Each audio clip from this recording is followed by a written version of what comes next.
process. One of the criticisms, Mr. Prime Minister, has been that prior to this, when you were dealing with Abbas, you had said, look, I don't know who I'm supposed to negotiate with. There's Hamas, and then there's Hamas and Fatah.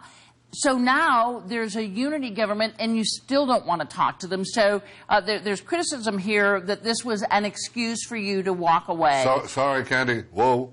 Go ahead. No, Candy, no. I'm sorry, I heard that.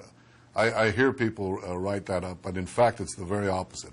I said right from the start, I said, look, I could wait until President Abbas represents the entire Palestinian people, but in this case, we'll wait till eternity and we won't have peace. So I chose deliberately, openly, specifically, and explicitly to negotiate with that part of the Palestinian people that said it was willing to make peace with Israel. I said, we're not going to try to include the other part that seeks our extermination. And that's what I did. I've been very consistent on this. Now that he's joined them, I say this, look, unity for peace is good. Unity with Hamas that seeks to exterminate Israel, the opposite of peace, is bad. I've always been consistent on this. I negotiate with those who are willing to make peace with my country. I will not negotiate with those who seek to exterminate peace with my country, whether they sit in the front office or in the back office. That's not where I'm going to go.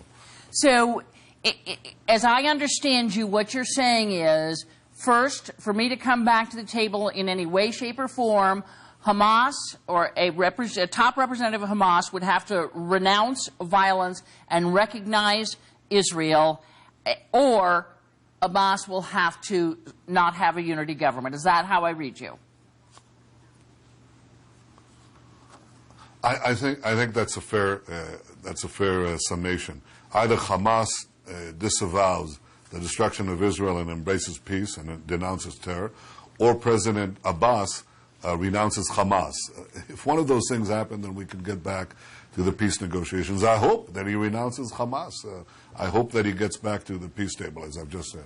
Do you need the United States? The ball is in his court. It's his decision.